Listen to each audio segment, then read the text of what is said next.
hit the record button. And also, if there's anyone here who would like to testify, please let me know in the chat if you're testifying for traffic calming or for TC 824. Stephanie, could you promote Megan? I will promote Megan, yes, for the presentation. Yes. Got it. Okay. And we do, Chair Conway, we do have a visitor who would like to give a speech. All right, thank you. So first off then, let's call the meeting in order. Call the meeting of the Beaverton Traffic Commission order. Today is Thursday, September 2nd, and we will begin with a short roll call. Commissioner Bobadilla is absent and excused. We have two open positions. Vice Chair McClean. Present. Commissioner Moore will be joining us shortly. Commissioner Urbanski. Present. And Chair Conway is present. So currently we are opening with 3 of our 4 expected members this evening. So thank you for that. Next up is the one visitor section comment, and let's go ahead and take care of that first then. Stephanie? Okay, I'm going to allow Suba Somanchi to speak. Thank you. Hi, look, can you hear me? Yes, we can. Great. Yeah, looks like I'm on just audio only here, which is okay. Hi, thanks for allowing me to participate. I'm part of the Visioning Advisory Board, and we are one of the 17 boards and commissions of the City of Beaverton. And every 5 years, our committee works with the community and identifies priorities that are most important. So it's one of those, it's a all-encompassing thing. We reach out to various communities around the city and then try to get a pulse of what's important to them. And then that kind of guides the council on what priorities they should look at kind of further down the road. And the current ones, the ones from the previous survey from 5 years ago, actually it was 6 years ago, were building community, expand public services, creating a vibrant downtown, improve mobility, and enhance livability. And you know, every 5 years since the city demographics changed so much, and particularly with the last couple of years being so different from before with COVID and all that, and a lot of other changes in the community, we are doing another survey this year. So instead of 5 years, we're doing it after 6 years. And so to get the pulse of the an initial temperature of the city, there is a small survey we put out. I'll share the link in the chat here.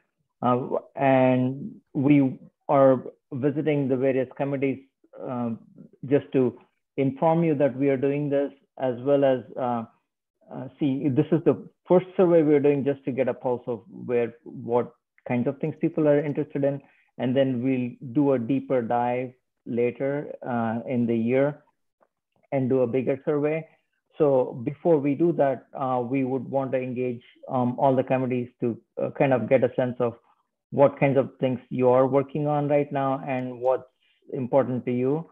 And the second thing is we really want a broad reach to people. And so if you have forums like the Facebook site that I was hearing about, and other forums that the general public will don't necessarily access, or you have forums that reach people that we may not be able to reach, then we would request that our surveys be added to that so that we can have a broader reach. and get a broader input across the City of Beaverton community. So that's my spiel. Do you have any questions? I'll share the link to the survey that's out there right now. I think it'll be on for the next couple of weeks or something. Excellent, thank you. Okay, thanks. Thank you. Good to know that that's going on, and encourage it. Although, has that opened yet? Suba? Yes, the first survey is open right now. Okay, that I didn't see that in the city newsletter, but maybe I missed it. Yeah, I guess they missed the deadline for putting it in there. Okay, because I think that's a big tool. There's a lot of good information in it this summer. So, all right, cool. Thank you. Appreciate it. Thanks. All right. Then next up would be staff comments, Mr. Khasho. Yes, Mr. Chair, I'm going to use this time from staff comment basically to give an overview of the function of the Traffic Commission. And this is to promote the commission and encourage residents to apply to be on the commission. So for those people who are listening to us, the Traffic Commission consists of 7 members. Those members are all residents of the City of Beaverton. Basically, you have to live in the City of Beaverton to be a member of the Traffic Commission. What the Traffic Commission does is they deal with major traffic issues, such as parking restrictions, restrictions of traffic movement. They could restrict traffic to one way or restrict certain movements. Assignment of the right of way by installation of stop signs. They also approve traffic signals. They establish speed limits on roadways within the city limits. They restrict the use of the public roadway by any kind of class of vehicles. Also, they could restrict it for pedestrians. They establish truck routes. They approve the installation of crosswalks at locations that are not controlled by a stop sign or a signal. They could prohibit and restrict pedestrian crossings too.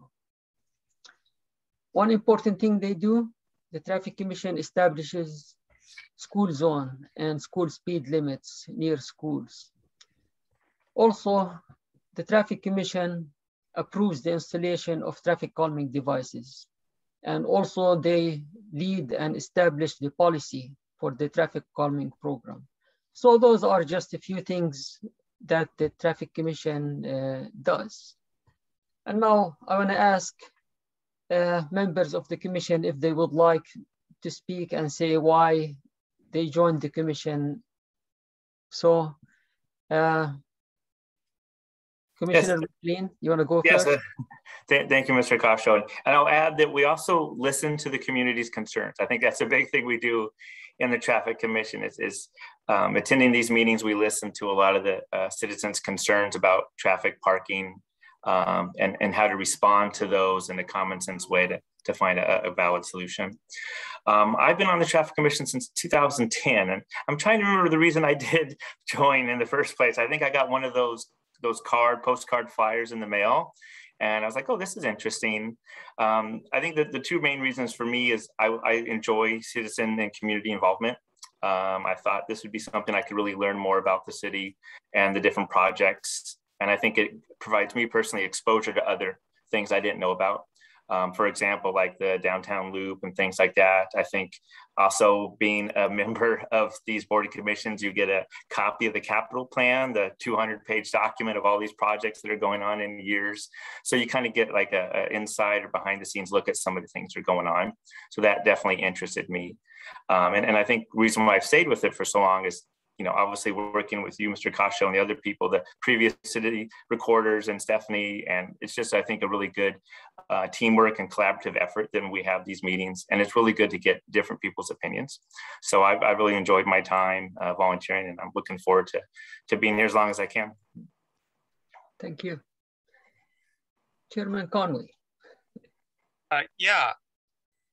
Thank you, Vice Chair McClean. I had started with the NAC, with the neighborhood program a few years ago, and then got involved in the bicycle advisory committee because I was cycling a lot and still do, and commuting. And so I think when you find an interest and passion that you connect with, as Suba mentioned, there's 17 boards and commissions.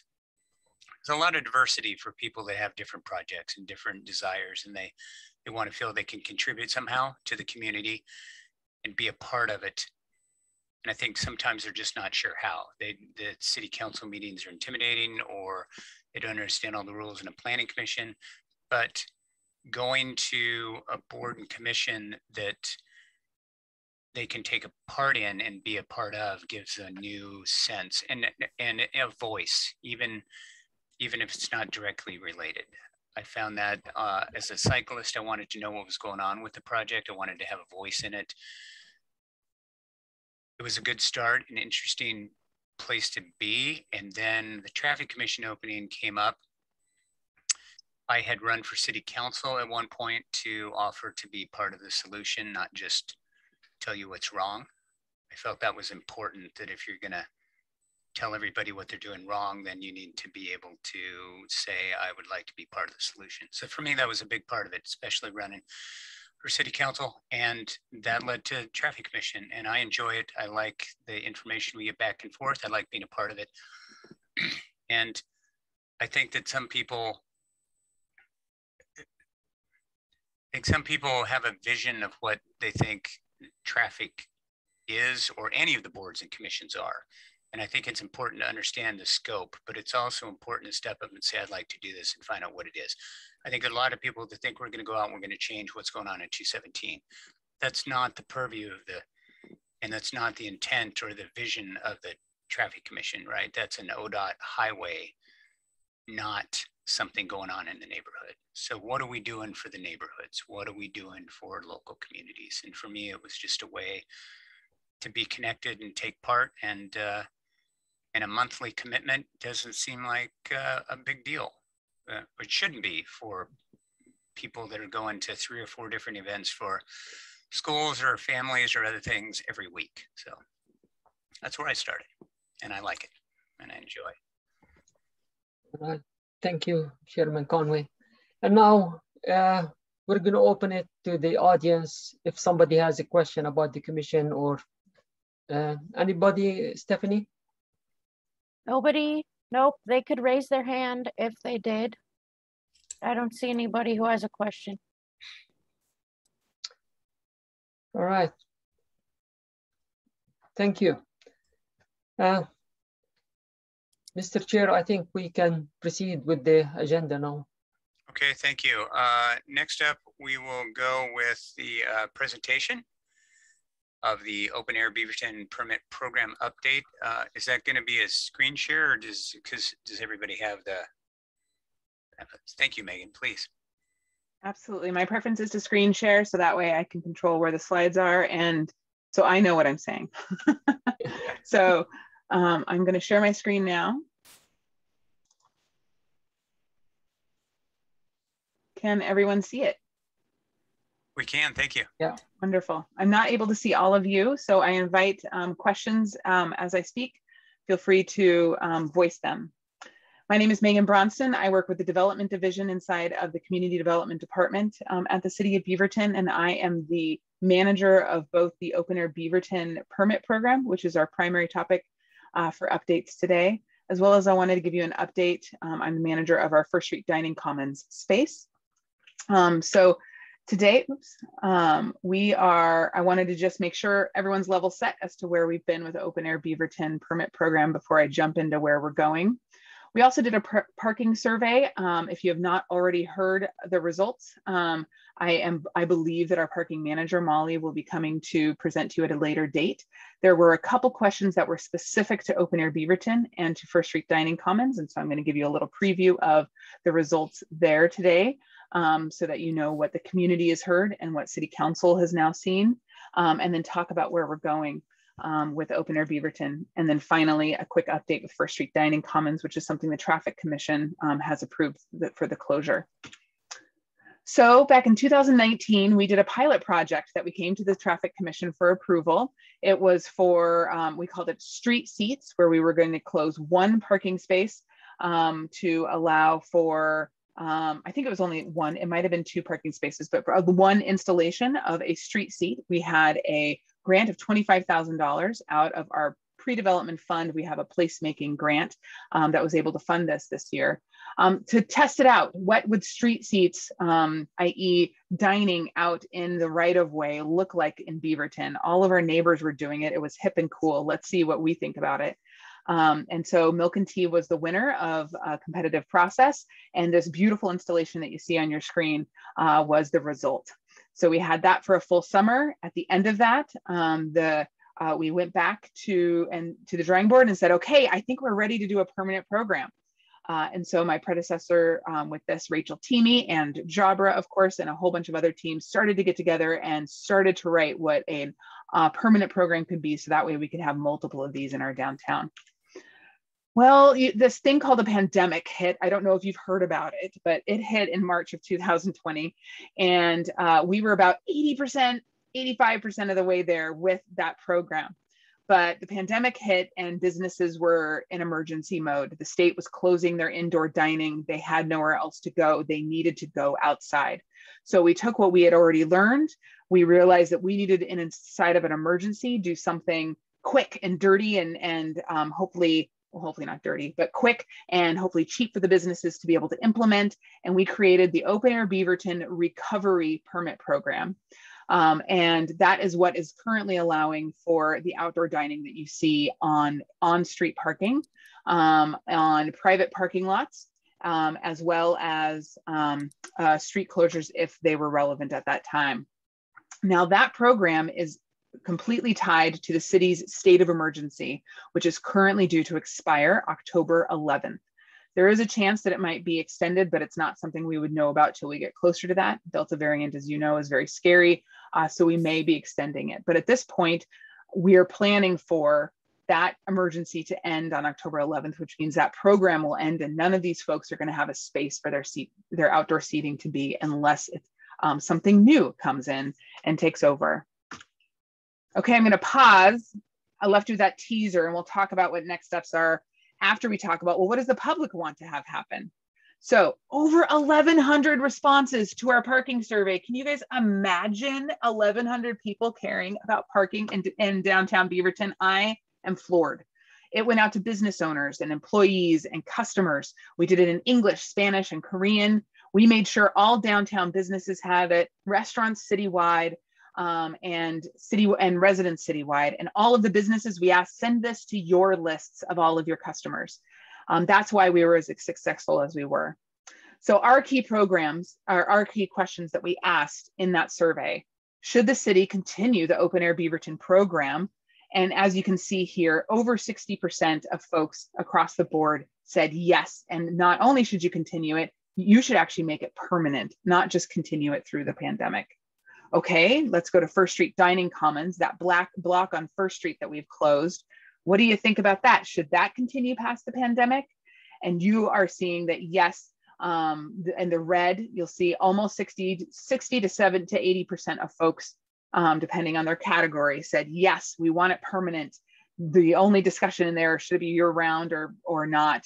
You can see the no answers or the not sures down below. So business owners were the highest no category, but only 30% of them. And that's, again, citywide businesses and downtown businesses said, no, it shouldn't continue.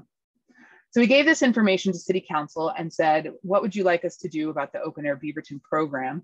And they said, we want you to make a permanent version of this. We think that this is great for downtown. It has added so much vibrancy. We also know that more businesses have opened in downtown, more restaurants specifically have opened in downtown during the pandemic than have closed. Almost no other district can say that during the pandemic. So yes, go forth, make this permanent. And so Jabra and I and a whole bunch of other folks have gone forth and written a program. So this new program that we are writing and that will be going before City Council for approval here soon does still include public on-street parking. It still includes private parking. And for the first time ever, we're actually going to permit seating on sidewalks. Admittedly, we have not allowed it, but we have not outright allowed it either. We've kind of been like, oh, are those chairs on the sidewalk? Oh, are you blatantly in the way of ADA? Okay, we're going to talk to you. Otherwise, go forth Karina's Bakery, which is on the sign, and do what you're going to do. But now, if we're going to go forth and actually permit right-of-way on-street parking, we really should be doing all of the right-of-way that we want seating and other business to occur in. And so we're going to be doing sidewalks. This process to create a new permit program requires an amendment to the municipal code to create the new permit program. It also requires amendment to the development code. This is specific to the portions that are on private parking, because private parking right now is subject to minimum parking standards per the development code and design guidelines for the development code that would not allow these temporary outdoor dining and business activities to occur. And so we will be going forward with an amendment to the development code. The first amendment will just say, for the next year, we really want to do a test case and see how this goes. And so we're going to defer to the Open Air Beaverton design guidelines. They don't have to do a land use application for this next year, and we're just going to see how it goes. After that year, they'll then determine, are there actual development codes that we want to change or not to allow this to be ongoing? So the guidelines were released on July 27th for public comment. Oh, I thought the next slide was, and then they were due August 17th. And so we've received public comments and we have moved forward with those. Some of the guidelines that were released on July 27th, these are really high level, but some of the changes that between the Open Air Beaverton program and the temporary Open Air Beaverton recovery program. See what we did there? So the new program, we want year-round permits with an annual permit renewal. So on December 31st, everybody's allowed to renew, assuming that they're still following the guidelines. There will be a permit fee. The temporary program was free. There will be a renewal fee. For those spaces that are in public on-street parking permits, we are now going to require platforms at sidewalk height. We're requiring platforms at sidewalk height, or people can install an ADA ramp as long as they're able to both meet the headroom at the top of the ramp and the headroom at the bottom of the ramp that is required per ADA. The amount of time of room real estate that will take up within the 2 parking spaces that they're allowed to put one in is enormous. So my assumption is the majority of people are going to want to be able to install one of the decks, the platforms. This will allow, again, ADA access. Only one of the ones that we've currently approved have actually installed this, and that's Top Burmese. Everybody else is essentially not accessible to all of our residents at this time. We also have not allowed rigid structures under the temporary program. We had not figured that part out yet within street seats, and it was complicated. And so when we did the quick and dirty version, we just weren't able to include it in the program. We've now done our homework. We've now figured it out, and we want to include it. We're also going to continue to allow tents, with the caveat that the state fire marshal has a rule that tents are only allowed to be up 180 days of the year. So that's 6 months of the year. They have temporarily waived this restriction during COVID, but since we're talking permanent program here, as soon as COVID is no longer in an emergency state, they will reinstitute this rule. And so this will not be a year-round activity with tents that they're allowed on any of these spaces. So going on to private parking lot permits, we will be limiting the number of parking spaces that were allowed for those areas of the city that have minimum parking standards. Downtown is not one of those, so they will not be necessarily limited by the number of spaces. They have other restrictions, of course. We will allow rigid structures or tents. Huge caveat here, TVF&R, 180-day rule, also stands for them. Turns out, and this is something that we learned after our public comment period, or for those who are in private parking lots, they're going to have to apply for a building permit. We knew that part. What I did not realize as the person who has been writing the code, et cetera, was that temporary structures, rigid structures like what's on your screen, actually also by state building code has a limitation of 180 days per year. So while we're going to allow them with the Open Air Beaverton permit. If they go out and they spend money and they build one of these on private parking, they're going to have to take it down after 6 months once COVID is over, because they also have waived that restriction during COVID. Sidewalks. So sidewalks, great. We're going to be allowing those permits. One of the things, however, for ADA purposes, you have to maintain a 5-foot clear pedestrian path. Historically, in other jurisdictions, allowed maybe a meandering path. However, recent court cases, et cetera, have really made that obvious. That's not what it says. It really says clear pedestrian path. And so that means straight down the block. It should not meander. And what that essentially means is a lot of our downtown blocks are too small to be able to have sidewalk seating. And so a lot of the older unimproved roads, it's just not going to probably be able to apply. Those like Karina's Bakery, who are in newer construction, they're going to be able to apply because they do have the new standards, which are wider sidewalks. Okay, the process. So site development, it will be the authorized signer, the ones who ultimately sign off a permit, an open air Beaverton permit. That being said, before they do that, they're going to go to cross division staff to review all of the applications. Of course, site development will review. Jabra's city traffic engineer will review. If there is a structure present, building division will review, even in places where the Oregon Building Code doesn't, they can't regulate per that. They have agreed to review it because they review structural engineering plans all the time, and they're the folks in the building who should do that. Make sure things don't fall down and kill people. We want them to do that, not like me. Planning will be reviewing it. If it's on a private parking lot, TVFNR will be reviewing it. And then my role inside the development division will only be temporary, just for the first couple of years of this program. And I'm calling it, my role is really as customer relationship, customer relations. So I'm the one who deals with the customers when they apply.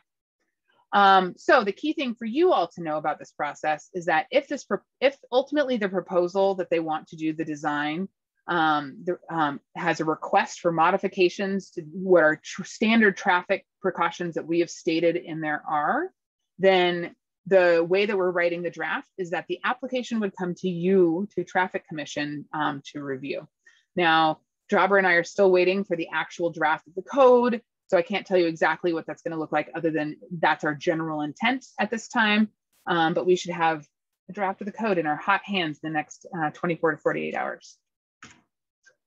Our timeline, so here I am on September 2nd at the Traffic Commission. I will then be going to the City Council on the 14th of September for the first reading of the ordinance to create the permit program itself. And then on October 5th, City Council will be having their public hearing, and if they so choose, adopt the program. On October 11th, assuming that the state of emergency ends and the temporary program ends, the permanent program will go live. The Planning Commission process to amend the development code is taking a little longer. So November 3rd, I go to Planning Commission for a public hearing. And if they decide to move it forward, I go to City Council in September or December, with that taking effect in January. And then one of the key notes about this is that we realize it's going to take businesses several months to probably hire a traffic engineer, if that's what they're doing, to make a structure and save up money and find a contractor and all of those sorts of things to any changes that they want to make. And we want to give them the winter. Don't stress about it. COVID is really scary right now. So we're giving them until April 1st, 2022 to come into compliance. All of that schedule being said, some of the updates of this week, we have had a couple of the key businesses in downtown not approve of this process, and the fact that most of the businesses will have to make some changes to be able to meet fire, life safety or ADA codes that are in here. And so they have requested their customers write emails to City Council, and they've received in the double digits of emails just this week requesting that they not move forward with this approval and that they can keep the temporary program moving forward because COVID is as scary as it is right now. So I will actually be going to City Council one-on-ones. You don't see that here, between the first reading of the ordinance and the public hearing, to talk to them about their options should they wish to not follow this schedule and not move forward with permanent program at this time. So these things may change, and stay tuned if they do. Okay, I just gave you a lot of information. before I talk about First Street Dining Commons, do you have any questions about the Open Air Beaverton program? Yeah, Commissioner Urbanski. Can you explain what the program has to say about alcohol? Because I'm assuming restaurant owners that have a license to serve alcohol will want to serve it to people sitting out on the street, but technically, isn't that illegal? So does the program, if they get a permit, does it give them a dispensation from being prosecuted? I mean, can people who sit out on the sidewalk drink alcohol? That's a really great question. At this time, you cannot walk down our sidewalk or be in public property and drink alcohol unless you're a TV, you are our Parks Department. The Parks Department owns the land, and then they get to make the rules, or you have an OLCC license. And so all of these restaurants who already had an OLCC license are able to apply to OLCC and get an extension of their services, extension of their license to this outdoor dining. They have to show me a copy of that to prove that they have that, but then they're fully legal to drink alcohol.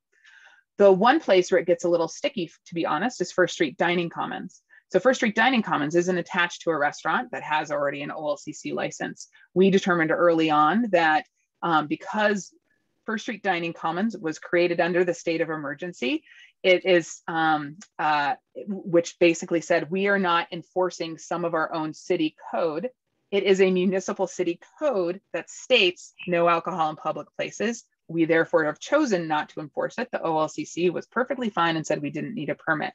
One of the other other municipal code changes that will be going on the same schedule, the September 14th and October 5th, will be a change to the municipal code, specifically to the public alcohol portion, to add First Street Dining Commons as one of the places where you can enjoy alcohol if you wish. That still will mean that it has to be a closed container between Ex Novo and First Street Dining Commons. But once you arrive on the street in First Street Dining Commons, you are allowed to drink alcohol. And the same would be for if you go to Syndicate and you sit in one of their cabanas on the street, you can enjoy a glass of wine legally because they have an OLCC extension license. Does that make sense? I just wonder if that kind of detail needs to be included in the program, because right now I didn't see any mention of alcohol, and I'm sure some of the restaurant owners would want to know. Absolutely. That's a really good comment. My intention was to put it in on the website. What you just saw were some high level things that are going into the code. But I do think that, yes, making sure that business owners are fully aware of what is allowed with OLCC and not it'd be great to let them know that. Thank you. Any other questions before I move on? Yeah, so Megan, and maybe I'll touch on it when I look at what this commission had to deal with pre-COVID. Parking in developments was already an issue. Developments are able to build, and maybe this is the cart and the horse. With parking spaces, if you eliminate it, eventually they just won't stop driving, but maybe that's not realistic. But one of the things that we fought a lot about on city streets were the desire to have no parking areas and to accommodate parking in basically areas that were more than single family homes. So downtown was a bit of a struggle because I remember the discussions about the first test for the parking site. And I guess my question is, post-COVID, pre-COVID, there were people complaining about there weren't enough parking spots in downtown Beaverton. Now we've got supposedly a survey that says everybody wants to close streets and basically eliminate parking. Post-COVID, do we understand what's going to happen if this comes back, and what do we do? Because I look at Watson, we've already had to discuss what to do about Watson and how to change. I can't bring it over. How to adjust for Watson and Farmington, and you've got one entire city block side, the west side, that there's no car parking.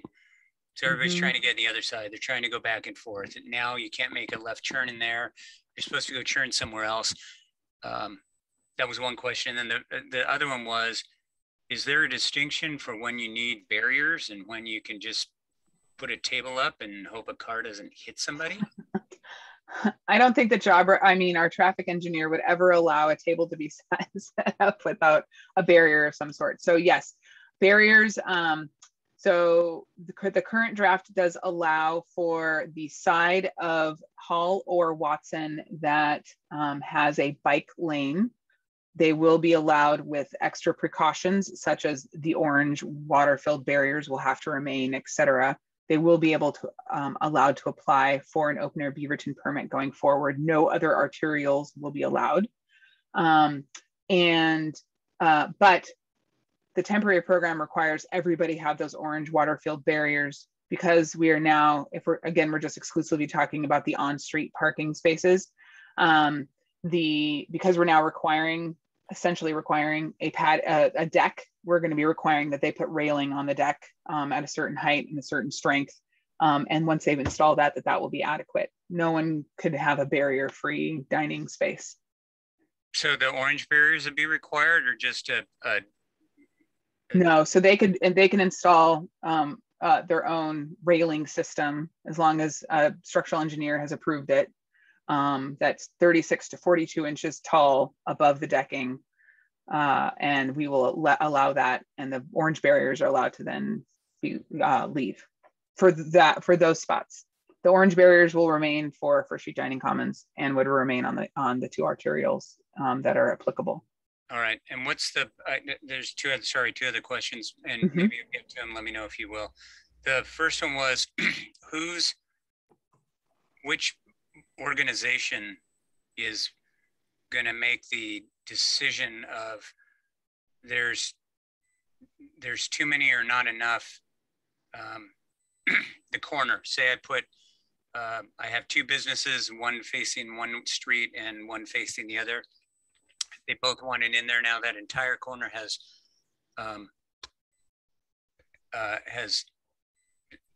no parking. They have the deck ramps. They have everything in there, and the corner's getting kind of tight because that street's still open. Who makes? I guess what I'm questioning is, will things like that come back before this commission, and we have to deal with the fallout from, like, planning commission says we only need 3 spots for 20 apartments. That gets all approved, and then it comes to us because people are saying there's no place to park, and then we kind of have to sort it out here. So I guess I'm curious about that. Of course, I can answer the question of what is currently in the draft code, and then maybe Jabra can talk about what he expects to maybe come back before Traffic Commission. I can tell you that we do have new regulations that, first of all, we only have about, I don't have the numbers in front of me, we're only using like 14 spaces in Old Town right now on street, which ends up being 1% of the, or 3%, it was less than 3% of the on-street parking supply. Now there's a lot at First and Watson, don't get me wrong. That being said, we're also adding back in some of the traffic safety things. You have to be 20 feet from a stop sign and 30 feet from a crosswalk, or I reversed those and I failed Jabra's test. I'm sorry. Which means things like Syndicate's Cabanas, which I mentioned earlier, they're right next to a stop sign. The majority of those would have to go away. We also we are restricting that each business is only allowed to have 2 parking spaces, not more than that, for their application. They're not allowed to block driveways. They're not, if they're next to they've met the 20 to 30 feet next to a stop sign, then if they are then the next permit, they're not allowed to have a vertical element other than the handrail, but they can't do anything above that to make sure that we still have the sight lines. Essentially, these new regulations are going to reduce the number we currently have, and we only are taking up 14 parking spaces overall through the downtown, and almost all restaurants who are going to want one of these are currently using it. That being said, we do have new restaurants coming in. Sizzle Pie and Sudra, for example, are coming in, and they have we're currently reviewing their application, and so they are going to want 3 spots shared between the 2 of them, which is less than the 2 that they get.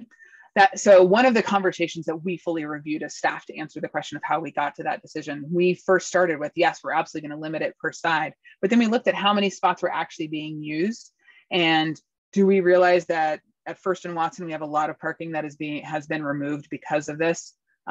Yes. So, however, we have a lot of parking within a block or two. So let's make sure that our signage is up and people know how to get there, and businesses really know where their employees should be parking, and the larger parking plan. And so ultimately everyone agreed that this was the vibrancy we wanted in Restaurant Row. And that's the only real place that we're seeing more than just a couple spots being taken up. But Jabra, to his question about what may ultimately come back for Traffic Commission to review, is there any of that, given that this is a site development permit, is there any of that that may, that they may see in the future? If the council adopts it as an ordinance and where it's allowed, it doesn't need to come to the Traffic Commission for review. Anything that deviates from those standards, for example, you said we'll allow, it has to be 20 feet from the crosswalk if the intersection is not controlled by a stop sign, and it needs to be 30 feet from a stop sign if there's a stop sign there. And also the first spot where the seating is, it cannot, if it's next to a stop sign or the first spot just by the stop sign, it cannot have a covering on it. So anything deviates from those will be coming to the Traffic Commission. But if council adopts an ordinance, it becomes basically a code, and that will go with the code. So we're not involved with it much. Did the two of us answer your question? Yeah, I think that's it. I think Commissioner McClean, you have a question, sir? Well, I was just going to read, there was a question in the chat that came in. Is there a plan for how platforms would be cleaned and stored outside 180 days? And that might be a question more for the businesses, but just curious, Megan, if there's any information you can add about, I guess, cleaning of these type of platforms. Absolutely. So we have included a requirement that maintenance is something that they have to do. They have to keep it clean.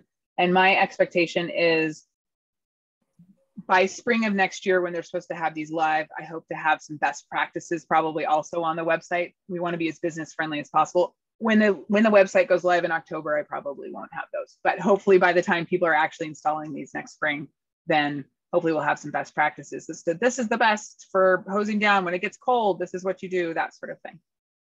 Perfect. And the one question I just thought of after we were chatting more, and I think it's fantastic. I think the more permanent outdoor seating, the better.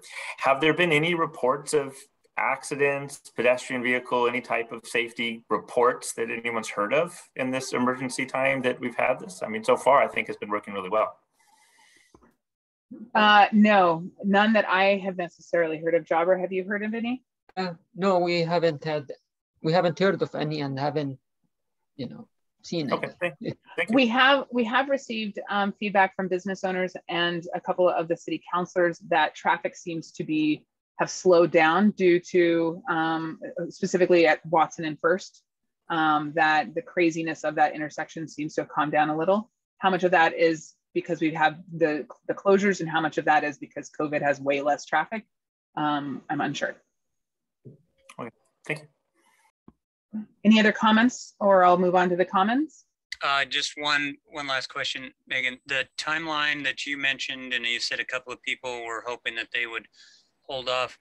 I find it interesting that the presentation to Traffic Commission, given the magnitude of this, is pretty far down the path, as opposed to, I'm not sure how much interaction was with other folks or how much has been talked about it in the new process, but it feels like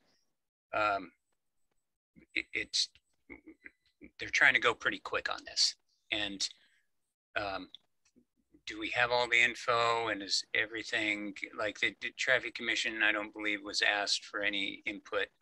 I know that Jabra as the traffic commissioner or a traffic engineer would provide information and everything, but thoughts, feedback, comments from boards and commissions, people that would deal with it. That's why I was asking about that, because oftentimes it's not it's not the traffic commission setting the policy, it's traffic commission dealing with the policy, right? The number of parking spaces that a developer has isn't set by the commission, by the traffic commission, but down the road, when you get two huge complexes next to each other and they're both trying to have all of their people use the same street, that comes to us. So those kind of input and thoughts and overviews and things like that, I guess. The timing, I was curious about the timing of that, the push to get this done within the next month. That's a great comment, Chair Conway. And I think at this point, I've been to City Council about 5 times on this over the last 4 or 5 months. And so we've been out for public comment at that point, but you're right, no other boards and commissions at this point have been included. Planning Commission was something that we realized we would need just a couple months ago. And so ultimately we will also be going to Planning Commission about the development code changes. But other than that, no other board or commission was, I've been to Bura and URAC, but Traffic Commission was not on that list. I mean, I think I gave you guys an update in May or something, but not at the level of requesting your feedback. But that's a really good comment. Okay, thank you. Okay, moving forward, First Street Dining Commons. So this is the only street that has been closed during the pandemic. It was First Street between Watson and Washington, specifically to create a socially distanced outdoor space where people could bring food and beverage from any of the downtown restaurants and have a safe space to be. In the first year, it was funded from general funds, and this second year that we're in, fiscal year that we're in, the Urban Renewal Agency has offered to fund it. The schedule, there's some changes that may be coming, so I may be coming back to you, so I wanted to make sure that you were aware of the current schedule. So back in January, that's when those of us who are staff get to have a potential say as to what happens in a budget. So back in January, I put in my crystal ball and said, ooh, I think that COVID's going to be doing great by winter time. And I think that we're going to want to close during the winter. So let's currently the budget includes closing between November 1st and spring. Traffic Commission, knowing that schedule, you guys have approved the street closure through December 31st at this time. We have had some recent activity. I was wrong. The pandemic is not going in the right direction at this time, which as a mom and a daughter and et cetera, I'm not happy with. And I've had businesses and city councilors requesting the opportunity to discuss, should this actually remain open through the winter so that way businesses still have this? There is a potential that restaurants can be limited or closed down again, or that people are not feeling comfortable eating inside. So can they have a decent space to be outside and during the winter?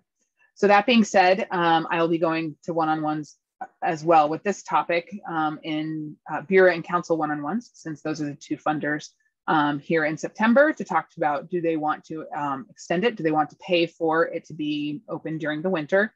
And should that direction go with a yes, I will most likely be coming to you in the next couple months to request an extension past December, so that way it can go through into 2022. So I just wanted to give you the heads up there. I also wanted to give you the heads up that we will be doing some exploration over the next 6 months and beyond as to the future of First Street Dining Commons. So I just wanted to put a tickler in your heads. So should First Street Dining Commons continue past the pandemic? That's a question. Should First Street Dining Commons be a year-round, or should it be seasonal? And if we're continuing, what form should we take? We have some that are, well, let's test it with it currently. Let's continue with tents, tables, and chairs. Please remember the TVF&R rule that is currently being lifted, but will be placed back in place at some point soon. That 180-day rule is the maximum any tent can be up. So we are going to run up against that. Or what if we construct a great Instagrammable but removable structure that can provide weather protection, but then maybe can be taken down and stored during the winter if we want this to be seasonal, and it could be a street again with parking, et cetera, during the winter? Or are we ready to just move to full improvement and move towards the multi-year planning process that would take to make it a permanent public dining plaza?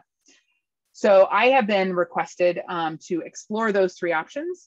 We will be hiring an architect to do very preliminary drawings of B and C just to get to the point where we can maybe have a ballpark budget of what the heck are we talking about, just so that City Council can start the conversation as to what of these might they want. There may be additional 2022 funding that is coming down the pike that could help with B or C, which is one of the reasons why, again, we aren't just doing the, let's just wait 2 or 3 years and see where we are post-pandemic. So we're just doing some initial. We fully realize, and City Council fully realizes, if we're saying that we ultimately want this to continue outside of the pandemic, which has not been decided in any way, then we need to do a decent public engagement process. We need to do a planning process. What should this space be? All of those sorts of things. But to even begin that conversation, they wanted some initial information. We also need to discuss management options. So they're going to be exploring whether they want ongoing city staff. Do we want to hire consultants? Ultimately, the space outside of a pandemic, if it's going to continue, it should also be an event space. I, as the manager, am not managing an event space, and that has been a very nice, strict rule we've kept during the pandemic because we do not want large groups of people spending time in small quarters. So we need to hire, we would ultimately need somebody to manage that. Or we currently are in conversations with the Parks Department, so THPRD, about plazas in downtown in general. And so should this be one of those conversations? Anyway, these are just long-term conversations they're having. And again, it will need a community engagement process. I just tickle you guys with these ideas just to make sure if you guys have ideas of these and you're like, I would really love to see this, or have you checked this out in this random town in Iowa? I want you to send me your ideas. And I really, really do. And your thoughts. And I would greatly appreciate it. And then especially given comments tonight from Chair Conway, I will absolutely be coming back to get your thoughts about this being an ongoing closure and what it could be used for. So I appreciate those thoughts. Anyway, do you have any questions about the commons before I say adieu? Yes. Commissioner Urbanski. I'm assuming the restaurant owners will want to install some kind of heaters over the winter. Can you give them some guidance as to what kind of heaters they can or cannot install? I mean, for example, if they got a canvas covering, can they have gas heaters there, or will that be prohibited?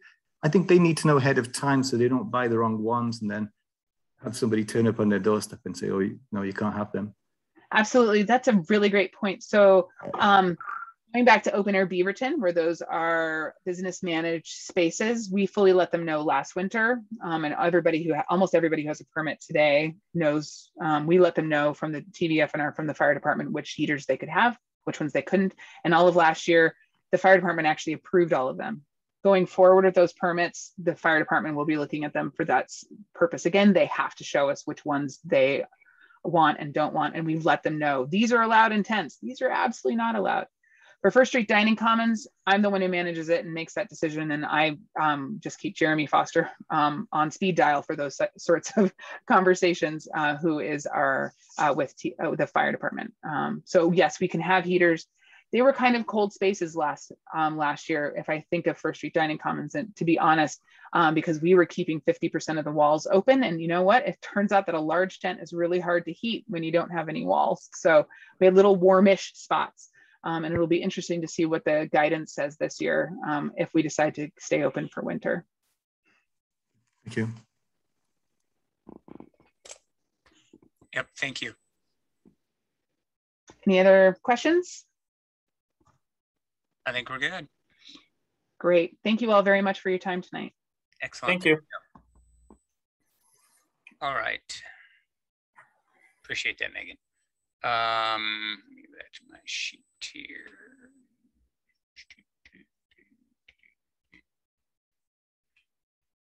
Excellent. Okay, so next up would be typically the consent agenda items. We do not have a quorum right now, so we will continue and will not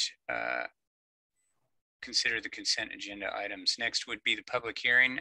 As was noted earlier by Mr. Khasho, we will begin these. We will not be able to make a decision this month. There will be a continuation, but we can hear the initial comments and get those going on that part. So That being said, we will open the public hearing portion and begin with, let me call this out here. It's not on the sheet. I lost the number.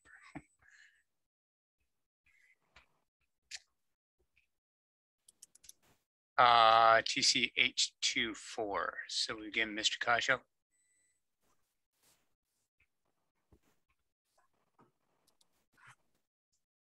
Oh, you're on mute, sir.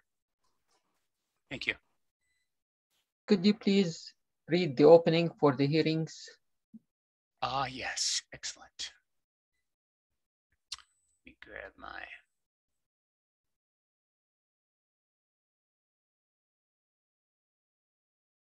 comment notes. Moment, sir.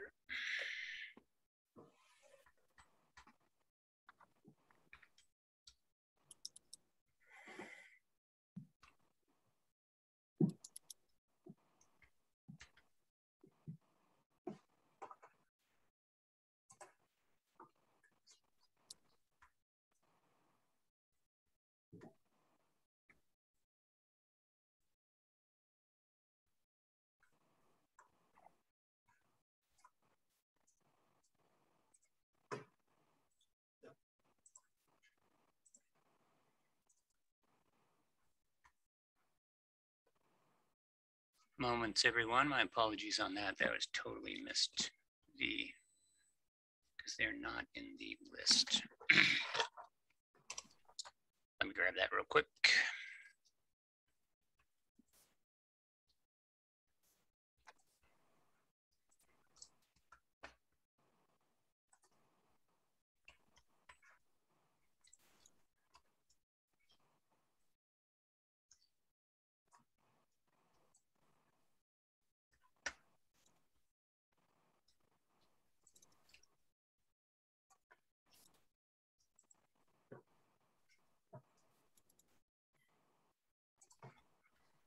Okay, thank you. Sorry, and my sincere apologies on that. I thought I had that already ready to go. Okay, so we will now begin. This COVID thing is on TC824 and TC825 regarding respective conditions. The hearing will begin with a report from the city traffic engineer, followed by testimony from the person who submitted the proposal. City traffic engineer's report will list the applicable substantive criteria and the reasons behind the recommendation. We will then hear testimony from other interested parties. If you wish to testify, please clearly state your name and address when given permission to speak on the phone through the video. And in this case, please post your desire to speak in the chat. Your evidence and testimony must be directed to the criteria in section 6.02.060 determined to be applicable by the city traffic engineer or other criteria, current city, metro, TriMet, state or federal laws or policies which you believe to be applicable to this decision. After the hearing is closed, the commission will deliberate on the evidence received and make an oral decision to approve with conditions, or deny the proposal. The decision will not be final until a final written order is signed by the chairperson. All persons who testify will receive a written notice from the final decision of the commission. Decisions of the commission's or recommendations to city council become effective after approval by council. Typically, traffic commission recommendations appear as a consent agenda item on the council and are approved by the council without discussion. City council ordinarily does not conduct a public hearing on such recommendations. Any decision of the commission may be appealed to city council. When an appeal is properly filed, a separate hearing will be scheduled before the council. Any appeal must be filed with the city recorder within 10 days of the date of the traffic commission's final written order.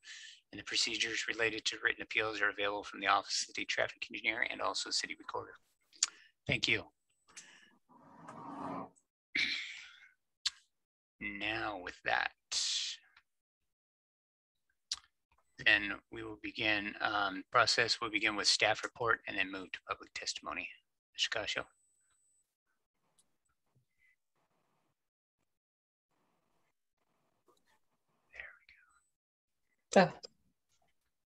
Mr. Alex Ung requested switching the parking restrictions on Southwest Redstone Drive west of 158th Terrace from the south side of the street to the north side of the street. He indicated that this would allow to have more on-street parking as there are less driveways on the south side of the street.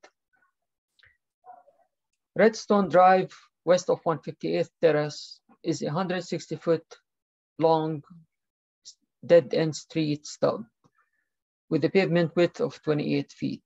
It is classified as a local residential street. Currently, parking is restricted on the south side, and there are only 2 parking spaces available on the north side where parking is allowed. There are 5 single-family homes that have access to Redstone Drive. The estimated trip generation from these homes is approximately 60 vehicles trips per day. It could be a little less too.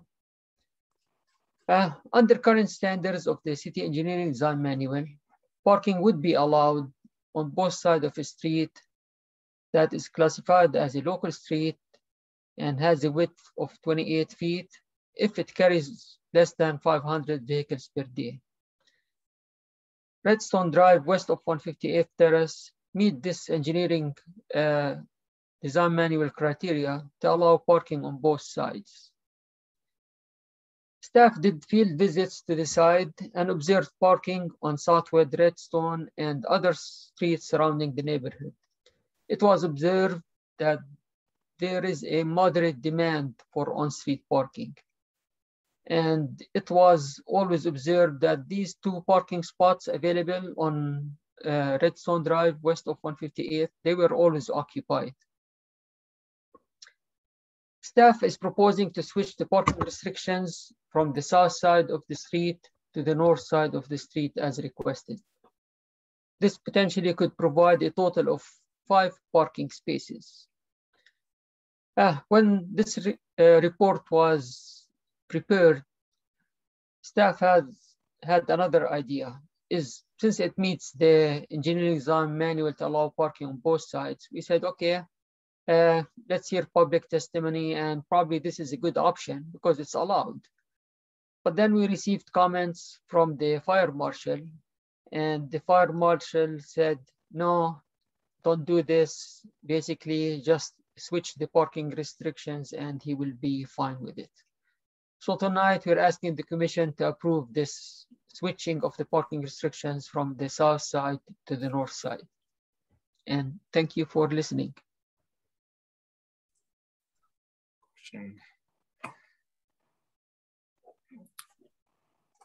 Thank you.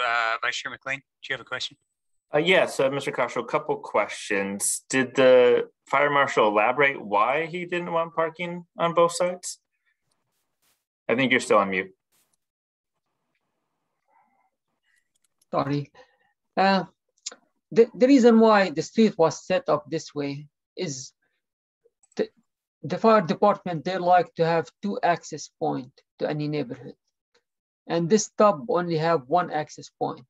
So it is important for them to be able to go in, and if they need to turn or do whatever they need to do, that's why they wanted to be restricted on one side. And he gave a list of what they like to see on the streets and how wide it is. And it is in the report. I could read this. I read that. I saw that. I was just curious if it was a specific why. And then looking at this area, it was built in 2002. Do you know the history why the south side versus the north side, like why one side was not allowed parking? I can't recall. It seems the engineer at the time decided, oh, this is good option, and they just went with it. Okay, thank you. That's the only questions I have. Sgt Mastripolito has his hand raised. Very good. Sergeant, sir? Yes, sir. Just to speak to the fire department question, looking at the width of the street, if cars are parked on both sides and they're adjacent to each other, it's very tight and limiting for their larger apparatuses to get through. So we went down there ourselves last week to just kind of look at it. And while the ambulance could get through, we could get through, it would be very challenging if their larger truck were to respond to get all the way back should there be an emergency in the far corner. Perfect, thank you. All right, other questions? Okay, excellent then. With that then, we would move to the public hearing portion, and we will open public hearing portion. I see that we have one person waiting in the lane. So Janae? Mr. Chair? Mr. Chair? Yes, sir. Mr. Khasho. Could you have a motion to continue the meeting, to continue the hearing for the next meeting? Oh, yes. Okay, very good. So we were under the impression from emailing back and forth that Commissioner Moore would be able to attend, but she would be late. At this point, seeing that she is not here, we do not have a quorum. I would make a motion then that we make a continuance of this, and we'll continue at the next meeting we have. And it will be on October, so anybody who wants to testify will know when to be at the hearing. Quick question, Mr. Khasho. If people attended today, are they allowed to speak on this for the public record? So even though we may motion to continue this, people that are here today can still speak on the public record? Yes, they can. You could take testimony, but we cannot have a decision. Of course, yeah. Yeah. So I'll second Chair Conway to continue the hearing as long as the people that are attending today can still share their opinions. Right, thank you. So technically then, sir, you need, without a quorum then, the motion holds the continuance open, or do we actually vote on that? Because we can't vote, but the second establishes the continuance then, correct? Yes. Thank you. All right. Make sure we get everything in order there for everyone. So, all right, thank you. All right, so with that in mind then, Stephanie, are we ready then? Public comment. So it looks like Janae? Yep, I will allow her to speak now. All right. There you go. Hi, thank you. My name is Janae Dingle, and my address is 9105 Southwest 158th Terrace. So I actually live down the hill from Redstone. So I just wanted to understand what was going to happen. And this is great because we need more parking up there. So it's fine that it goes to the other side. And I think actually it was on the other side originally, and then it went back. So this is great because it's a whole hostile thing between people up there and parking. So as long as it's clearly labeled, it's a bummer because we only have one parking spot in our driveways down the hill. So we need more parking up there, and we're not trying to be like rude and parking in front of people's driveways. It's just is what it is. And that's where the parking is. So this would be great. We just wanted to understand probably for the people who live down the hill, what was being asked. And this would be great. We need more parking that's clearly labeled so that everybody gets along. So that's it. That's all I have to say. Thank you. Excellent. Thank you. Double check any questions. All right. Thank you. Janae, appreciate you taking the time to attend the meeting and speak. So thank you for that. Stephanie, are there any other comments in the waiting room? I don't see any. Okay. Thank you. That being said, then the next step typically would be to close public comment and begin some deliberations with final staff comment. For now, we will hold that then open, and we will leave this TC 824 then in continuance. Next up then would be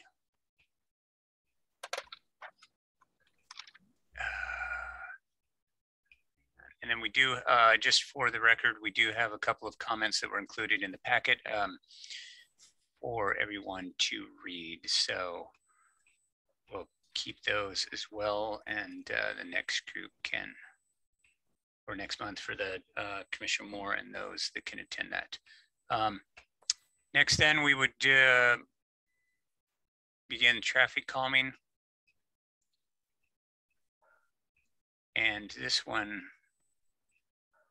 I didn't see a number for it, Mr. Khasho. Yeah, it doesn't have a number. Okay, thank you. It's not a traffic issue. Okay. It's a policy in a way. Yeah, before I start on the report, I have a staff member from the neighborhood office, Miles Golowaki. He's gonna, he has few comments to the commission.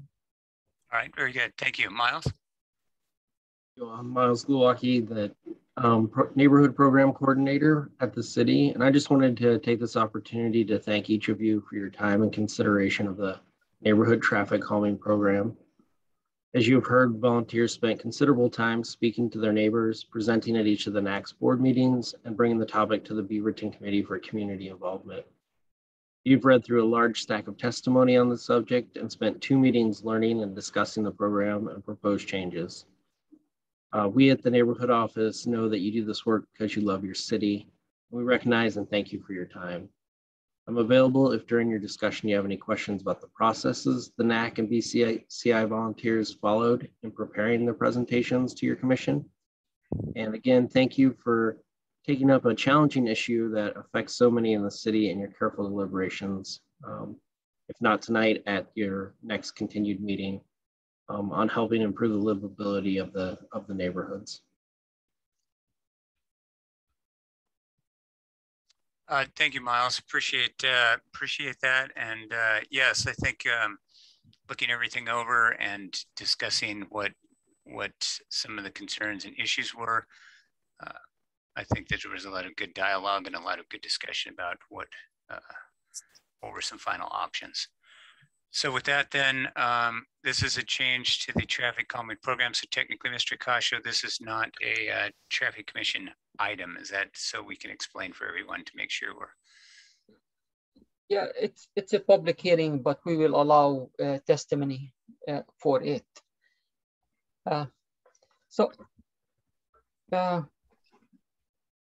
It's a very short report. So in March, June, and July of this year, the Traffic Commission discussed the traffic calming program. And at the last meeting in July, the conclusion of the commission was to change the support survey for the traffic calming plan, to reduce it from 67% approval rate to 51% approval rate. Basically, instead of having 67% of the cards that they were sent out come back with a yes, now 51% of the cards that they are sent out to come back with a yes. And hopefully this will get more plans that got developed with the neighborhoods get approved, because it seems neighborhoods are having problems to get that 67%. So the change, it's one change, and it just, there is a strike on page, let me just get to that page.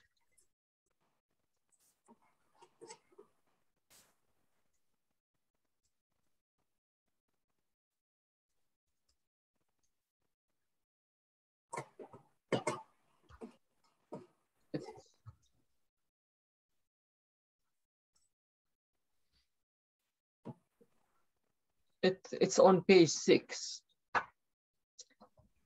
And that there's a strike of the 67% and it's replaced by 51%. And this is the only change within that program at this time. Quick question. I was unable to attend the last meeting, but I read the notes. But I just want to clarify the change, because I know in the past we've talked about the percent of cards received and the percent of cards voted yes. So if I'm correct in my understanding, in the past, the previous or the current plan before we adopt a new plan or the revisions is if we mailed out 100 cards, we would need to receive 67 cards back. And then out of those 67 cards, 67% of those cards would have to be a yes. Am I mistaken? No. It used to be, let's say we send 100 cards out, 67% of those cards must come back with a yes. So we need 67 cards back with a yes. The crux, and this may help, Vice Chair McClean, the crux of the conversation came down to people focusing on whether a card returned was a no vote or not. And the bottom line was, we don't care and nobody cares. The point was they needed 67 yes votes out of 100. That's the bottom line. So we decided then that we would take 51% majority, and we don't care how you count or consider a no vote. We don't care what it is. The point was they have to return 51% of the ballots with a yes. That's it. That's the crux of the conversation. There was a lot of concern about whether returning the ballot was a no vote. It didn't matter. They needed to get 67 yeses. That's all they cared about. So I don't know if that helps, but we tried to reword that. We looked at the 67. We said, is the 67% realistic? Then there were discussions about 67, I believe, Chair, or somebody's suggestion was 67% of passing of the 67% returned, which was in essence 51% anyway. And that's kind of where we dealt with that. So I don't know if that helps or not. It does. And I'm just trying to clarify, because I thought in the past, there was 2 levels of criteria. There was a participation, we had to get number of cards back. And separate from that, I mean, if we got 10 abstains back, those changed those numbers. And then separate from the number of cards back, there was also the number of cards of yes. So if we got 100 and we got 67 back, but 10 of those 67 were abstains, then that count is really 90 instead of 100, if I'm understanding correctly. Correct. It will drop the total number to 90. And it will be the 67 or the 51% will be based on the 90. Correct. So there's still, if I'm reading the revisions, there's still that same criteria based on how many cards we send out. We have to get 51% cards yes, unless some of those cards we get back are abstains. Yeah. Then that lowers that criteria. Yeah, but it's still, yes, it will, yeah. Yes, so I think that's, and I understand it's a confusion. The reason I bring this up is we don't want, you know, I feel like it'd be very uncommon, but we don't, in my opinion, we don't want 100 cards to go out, 50 of them come back abstain, and, you know, 26 say yes. So really out of 100 residents, only a small minority, 26, are deciding about traffic calming. So I know in the past we've had those 2 tiers of 67% response, and then I thought it was 67% yes. So in the past, the way I understood this, you only really needed like 45, 44 people to say yes, the way I was understanding the previous. So if we're changing that to 51, I just want to make sure we're not raising the criteria to make it 51% of everybody that lives on the street. It's 51% of the people that respond with yes out of the 100, out of the people that respond. So I just want to clarify, because I know it's easily, it's hard to understand or confusing. Yeah. Also with the process, to start the process, it requires 51% of the people who live on the street to say, yeah, we were going to start the program. And that's separate. And that piece is still the same. And one other note of that is that when we agreed, when the 51% came about and we went back and looked at the percentage of numbers that had come back before, only one of those actually passed. So 3 of the 4 that Highland had problems with need to go back through the process again, because they did not even get 51%. And that was one of the reasons that I think everybody agreed that 51% worked, because it was obviously not, it was just not a foregone conclusion. So yeah, it was a lot of discussion, a lot of work, but it was interesting that the crux, there were a lot of discussion about how the no votes would count until we finally said, you don't care. Did you get 67 yeses back? That's all that anybody, and then once we cleared that roadblock, I think to me, at least, a lot of the other stuff came clear.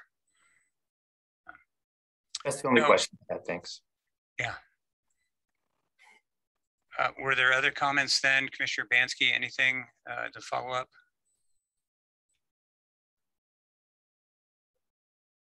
I'm just trying to rethink this thing about abstaining, because if, say there were 100 houses and 50% of the, let's say 80% of the people abstained, then aren't you biasing in favor of passing it? You're helping the few people who are for it to get their yes vote through, because now the total has been reduced by so much. So I'm just wondering if we now have the opposite way.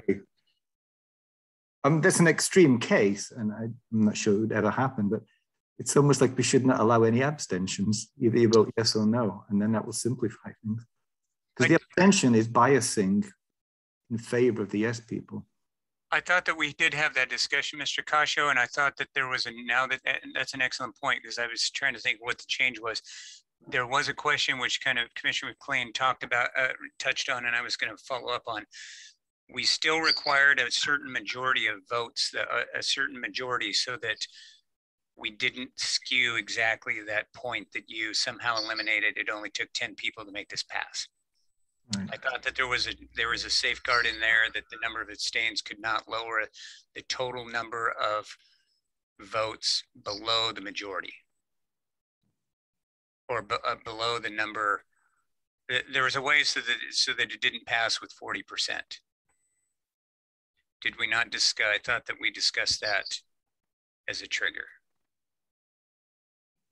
How many people? Maybe I should re-ask the question. How many people can abstain under the way that this has been rewritten? How many people can abstain, and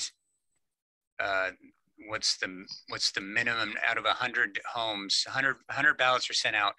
What's the minimum number of votes needed to pass if I get a certain number to abstain? I don't know the answer, Chair Conway, but I think from the old plan, how it was written, and with the revisions, there isn't a minimum, the way I'm reading it. If 100% abstain or 99% abstain and one said yes, it passes. But again, I think that's a very extreme, uncommon thing to happen. But from what I understood before, and reading the revisions now, I don't think there's a current minimum, but correct me if I'm mistaken. I don't see that, and I thought that we had discussed. I thought that specific point had been discussed, or it had been raised. By lowering this to 51%, I thought there was another caveat in here then that said, okay, if you're going to drop it to 51, then the. Yeah, so I think. Obviously, we're not going to decide anything today because of the quorum, but I think it's going to be up to us if we want to make these changes. I'm just reading based, what the updated revisions are. It looks like there was really just two, the 67 to 51, and then the updating the card language. Yes, that was a big one. And I think I'm in for helping these communities approve the calming if there's what I would say, a majority, not necessarily has to be 67% majority, but there's a majority, I'm all in favor. But I think we get into this situation, and some of those ones that have like 39 or 44% that, it was too close, or it wasn't enough majority. And in the past, it was, a lot of times, and hundreds, sometimes it's 80, sometimes it's 200. The 100 is just an example to help it easier to understand. But, from my experience and opinion, I've seen that, we don't get a response back. So that skews generally against the project. Or we get, it's like 30 said yes, 20 said no, out of, only 50 cards coming back. So then it's really 30% that wants to do this out of the 100 houses in the neighborhood. And because so many people don't participate, we don't really know, are they in favor, are they against? They're just not participating. So my opinion, initially going back, even years, is do we really need to change the traffic calming, or do we need to try to, somehow increase the participation of these things? And I think the ones that have been successful had a higher participation. But I'm all in for, helping communities get these things passed, where it's not, like you said, or Commissioner Urbanski said, it's not a small minority that's actually in favor. We want to make sure there's a consensus. And the purpose for that is we don't want to, spend money and put these calming projects in just to have them taken out later. Right, and the other project, real quick, Commissioner Urbanski, the other thing that we did discuss is that this wasn't a final sweep, that we were going to do it in sections because there were things that were also involved. I think the other theme that we saw that came up was the reason that these are not working is because it's all of Wilson. When we asked the city why that was, they did not want to break that up and have a third of Wilson have calming device, the middle part didn't, and then the end did. And that's only an example. I'm not saying that this residents would do that, but if you'd split it into thirds, you might have 1/3 one way and 2/3 another. It would not be contiguous. And that made it a huge area. When they had a huge area, they're going to have to come together on it. So, you know, Wilson, does Wilson something that you say, well, we should not allow that long of a stretch, or does it need to be broken, or how do we do it? Because like you said, you get high participation, but you got high participation in the smaller ones, and the history warranted out that when you had a long, huge street, you had less participation because nobody could agree. So Commissioner Urbanski, please. I'm just wondering if we could eliminate the abstention option. So it's just yes or no. People who want to abstain just won't return the cards. That way, that majority would still be the key thing. You'd still need a majority of the returned cards to be yes. Well, you'd need 51% of the households to be yes. It's kind of what we had before, but it's less confusing on the card if all you say you vote yes or no. And some people won't return their cards anyway, and they won't be counted. But I'm questioning whether that should be deducted from the total. I think the total should remain the same. The onus is on 51% of the people in that neighborhood to want traffic calming. So either you say no or you don't return the card. I know it's kind of where it started. No, that's a good point. But it's simpler on the card, you know, because it was so much confusion. I believe there was a requirement that there was something about yes, no, and you had to have an abstain option. Mr. Khasho, was that your point, or? No, the abstain actually could work in favor of both sides. Let's say people did not want the project, and if they abstain, that number will be lower. But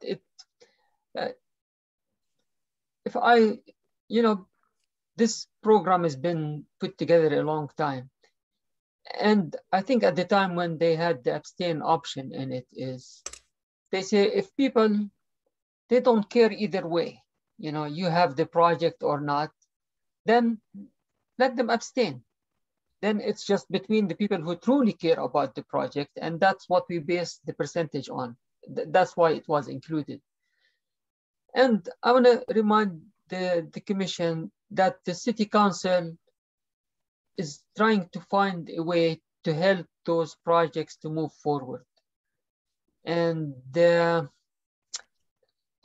I think we probably will get some pushback if we take that abstain option off. And like I explained it, you know, if you abstain, it means you don't care if you have a project or not. So they shouldn't be part of that equation. Yeah, I agree. I think historically the reason this has come back up so much, not just the Highland or others, but when this first started, you know, we had a list of 20 neighborhoods, and over time that's dwindled down to 1 to 3 each year. And the question is this an urgent, is this a high priority? And definitely to some neighbors it is. And, you know, some people vote no, they don't like the calming solutions. So I agree that maybe lowering the threshold from 67 to 51 seems to make sense. It's still 51%.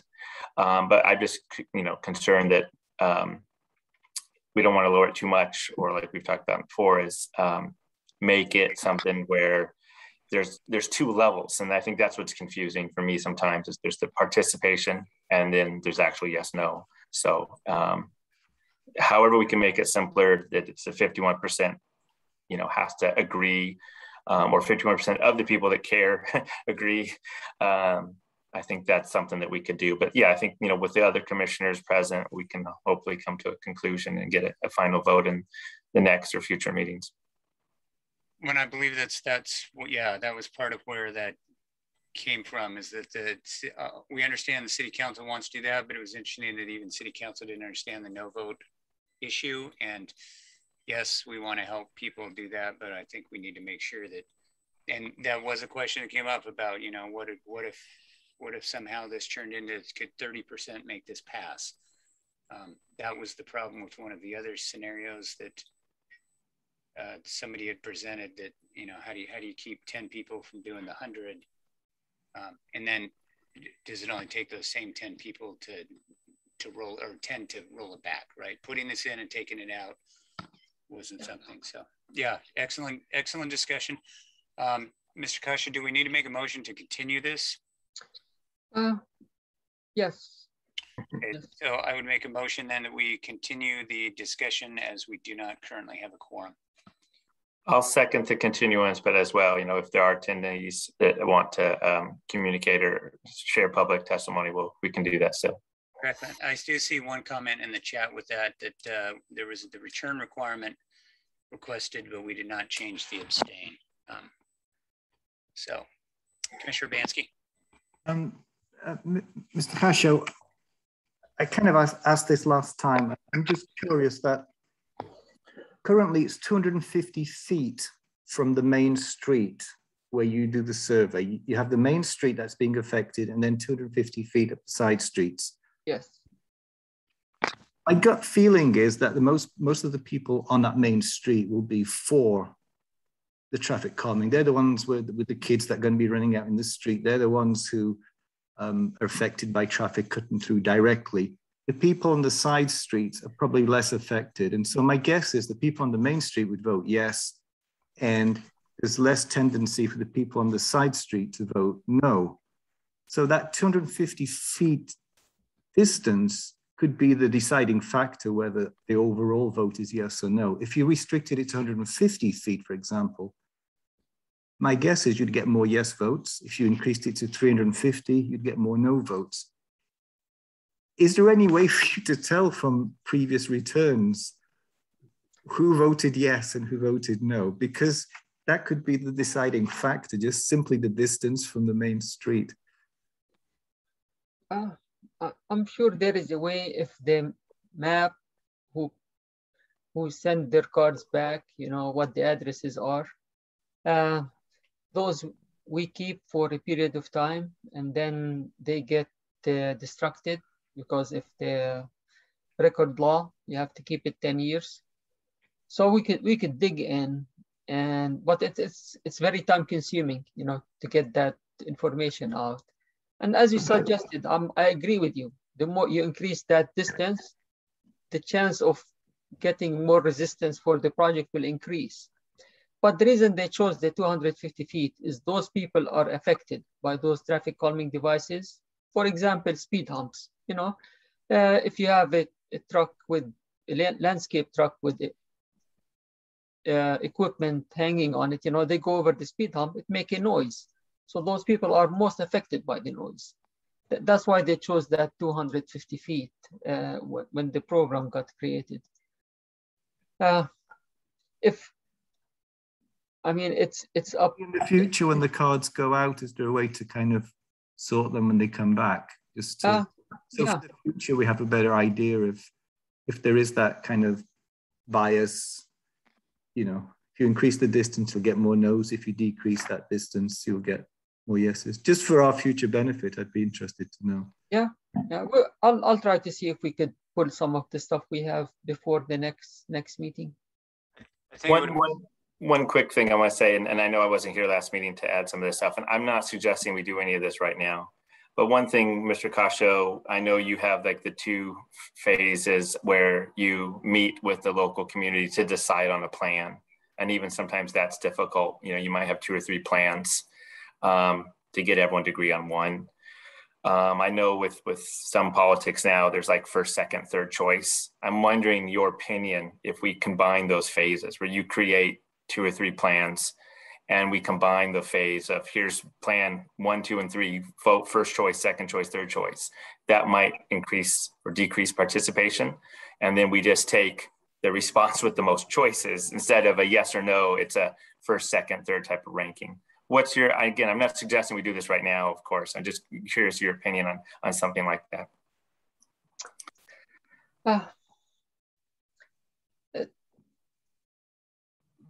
But then how let's say, you know, it got divided to 1/3 each. So which plan do you think? Yeah, I can see that. I can see if, especially like along the street, like where it could be, if it's a small one, it might be better where like speed humps or a traffic calming sign or an island. Like those are your three choices. And most people would say, oh, I like the island or I like the hump.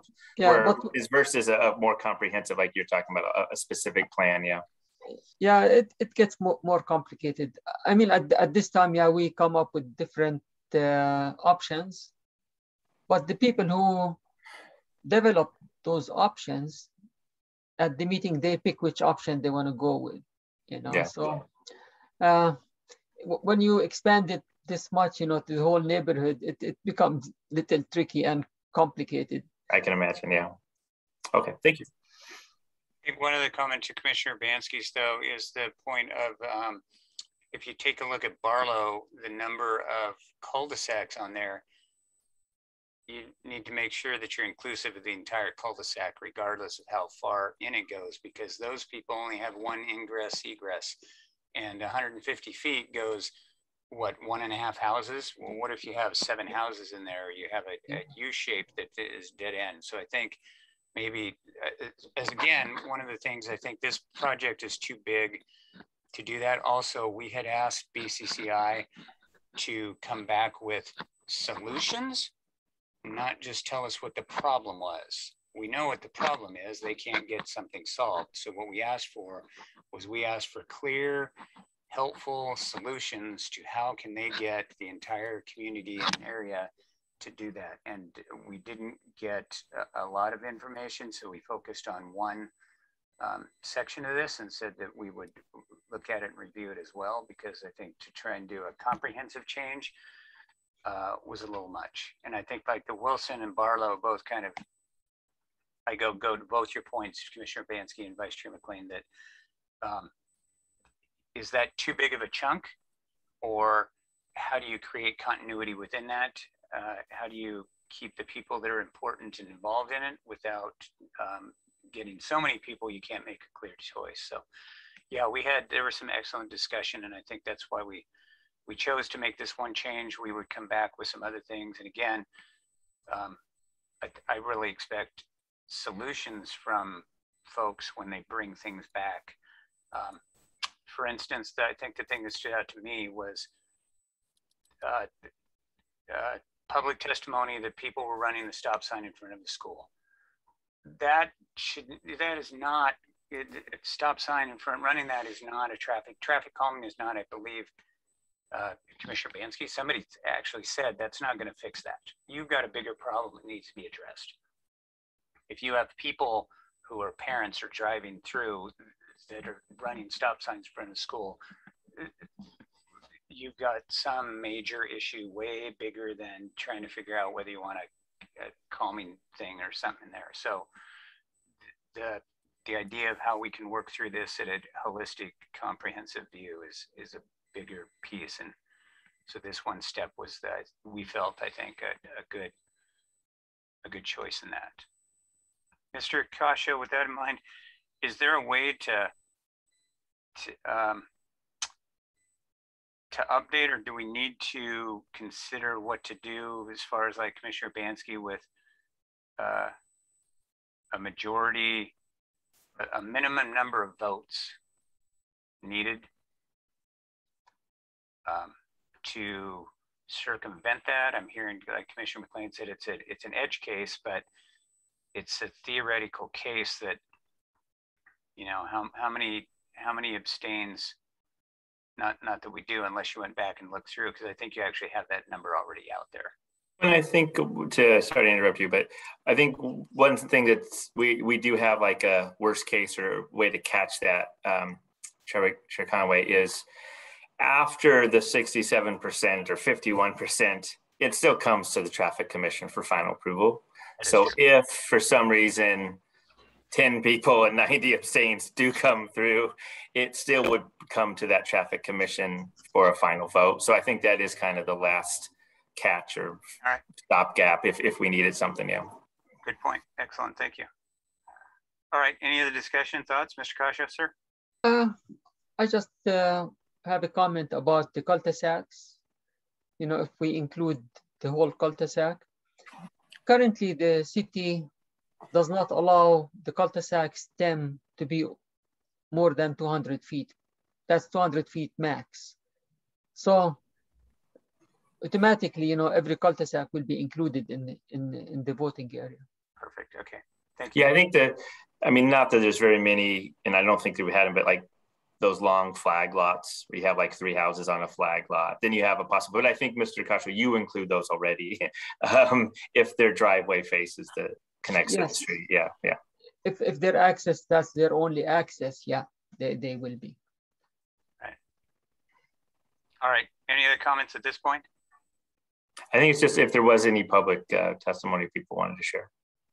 None? Okay, there's none. There was just the other comment from BCCI. Canet had represented because Miles was unable to attend the last meeting. We looked at a lot of the areas. We also looked at some of the history that had gone on. Just her note was that there were 5 focus areas, but of that, 4 of them still didn't pass. So only 1 under the 51% actually made, I think, the cut. So we felt good in trying to reach a happy compromise. Well, we just weren't handing them everything's going to pass, and then also they were able to reapply and start the process again. So that was a big win for everyone. So, all right. With that in mind, then we will close this portion and continue next meeting, which will be October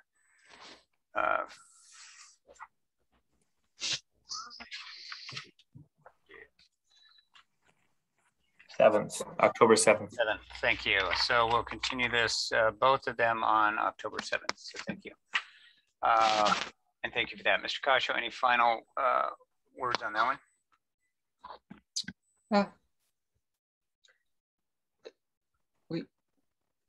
Which item we're on? Were there any final did you need to make any final comments on the traffic calming? No, I don't have any. Very good. Then we will continue this next meeting when you have a quorum. With that in mind, then, is there any old business? Yeah, I have two comments for old business. Oregon Department of Transportation approved the speed reduction on 173rd Avenue between Walker Road and Cornell Road. So the speed will be reduced from 40 miles per hour to 35 miles per hour. And also they approved the Denny Road speed reduction between Hall Boulevard and Highway 217. Currently it's 35 miles per hour, so it will be posted 30 miles per hour. And within 2 to 3 weeks, we will have the signs up and the speed changed. Mr. Khasho, can you remind me again, is there one of those like orange traffic control change, or how do residents know, except just observing that the sign's different? Yeah, what we do is when we change the signs, we'll add orange flags on the sign. Yeah, that's what we do. If you drive through Hall Boulevard and Watson, where we dropped it to 20, currently the signs, they have those flags. Perfect, thank you. Can I just make a comment? I've been on Hall several times and nobody is going 20 miles per hour, despite those red flags being. I guess it takes time for people to adjust. Yeah, the sign's been up for a long time now, you know, but there is the downtown area. So. And I nearly got rear-ended because nobody was going 20. Maybe we can put up the trailer. We'll have Sergeant get that trailer out there and we'll bring him down. Yeah. It's another revenue opportunity for the city. Excellent. No, we could deploy the smart trailer, which is just tells you what your speed is, and it has a sign that says speed limit whatever the speed is, and then what the driver is traveling at. So those are good tools to educate drivers, that the speed is this. And we could ask the traffic sergeant to deploy those trailers in that area. All right, we'll keep that in mind. Is there any new business? All right, I have one question, Mr. Khasho, under new business, and I would like to know if we can have the intersection of Milliken and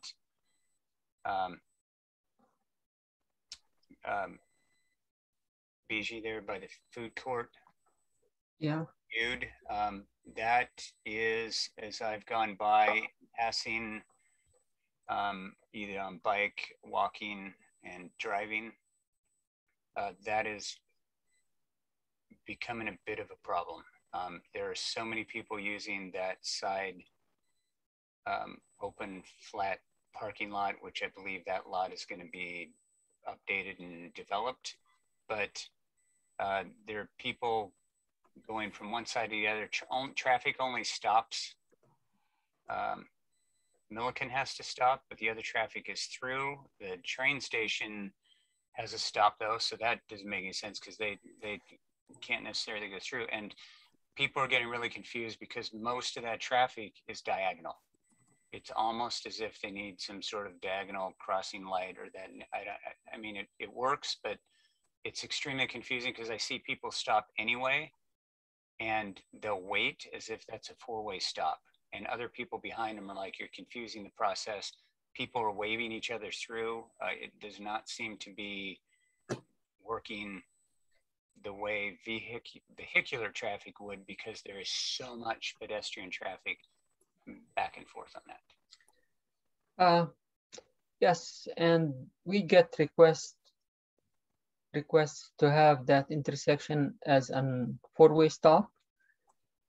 When that intersection was built, the stop control used to be on Rose Beaverton, and Rose Beaverton did not go through. It stopped at Crescent. So when the street got extended, the railroad required that the stop signs be flipped. Basically, they said, oh, if traffic stops on Rose Beaverton, then the queue will back into the light rail tracks, and it creates a safety problem. We tried several times with them to convince them that, hey, let's do it four-way stop. And they said there is no way we'll allow it. So I'm thinking of other ways that it will work for them. It's going to be, the cost to do these things is pretty high because you have to use some maybe sensors, and when the queue get to a certain length, then there'll be what they call it, there will be a sign that it will turn on when the queue gets to a point, and then drivers will be stopping before they get to the tracks. So maybe they'll accept that. I'm not sure, but I'm gonna give it a try. How did they do that then at Hall? Who approved the one at Hall? At Hall and the on Hall and the off ramp. Well, no, that's not it. It's not Cascade. Hall and Cascade, and the on ramp off ramp to 217 South. Oh, you're saying the ramp meters or? No. That intersection of Cascade and Hall. On Hall Boulevard. Going southbound, crossing the tracks. The intersection is a car length and a half past the tracks. That is the exact same scenario. Yeah, but they have gates there though. But the trolley trail has gates. TriMet has gates. Yeah, it has gates, but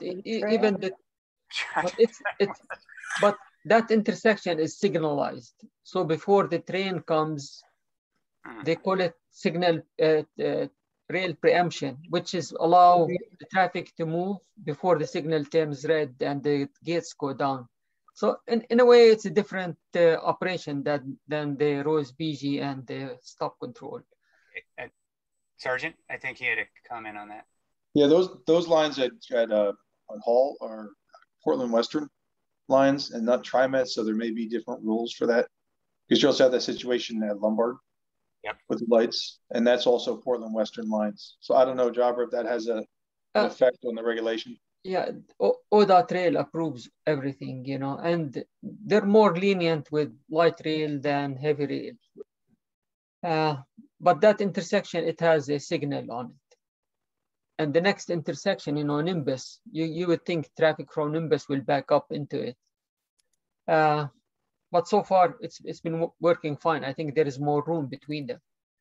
But at Cascade, yeah, it's a signal. The train will preempt that signal, and the signal will allow the traffic on Hall Boulevard going, I'll guess you could call it south or going east, basically to pass the tracks and won't be stuck on the tracks. All right.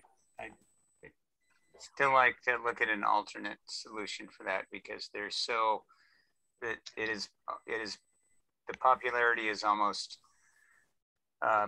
causing issues on itself. And I know that lot is supposed to be developed at some point, correct? Isn't there a hotel or a parking something? The hotel is already in, but that parking lot at this time, we don't have any application to get redeveloped. So it's probably going to be a parking for some time.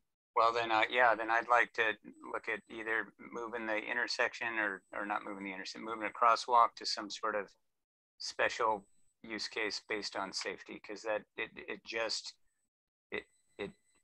I mean, if people are crossing, a car is required to stop anyway. Yeah.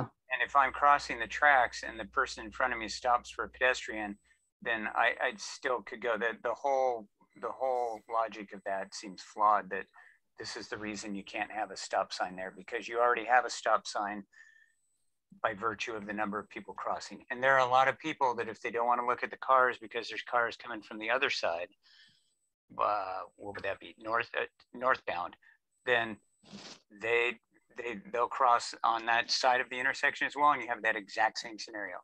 It's a forced stop sign because the pedestrian's crossing. Yeah, what solved the problem is it needs a four-way stop. Yeah. So at least vehicles and pedestrians will take turns to cross or enter the intersection. We'll approach ODOT Rail again. We'll give it another try, and we'll see. Maybe we'll agree on some solution that could improve safety. Yeah, I just like some sort of deal, either that or we just need to figure out how to make that where they're just too. And even with COVID, there's so many people eating outside that has become a destination, partly because of that parking lot, which creates it by itself being kitty corner. So, all right, that was my only point. Any other comments? New business, anything? All right, then, with that being said, we will adjourn until our next meeting on October 7th. Thank you, everyone, for your time. Stephanie, always appreciate the work and effort you do. Mr. Khasho, thank you. And Sergeant, thank you always for attending. Not always needed. Thankfully, I just think of when we were in the building, and it was always good to feel somebody was there if something happened, radios and whatnot. So even remote, always appreciate the time. Thank you, sir. Thank you. All right. Thank you. Thank you. Good night. Good night. Trolley trail. That's the best thing I've ever heard. Trolley trail. I was thinking of the one in Oregon City, and I'm like, what? And then the track, and then I'm like, okay, it's trolley. It must be there. All right. I'm like, so. All right. All right. See you next month. All right, Stephanie. Bye. Bye-bye.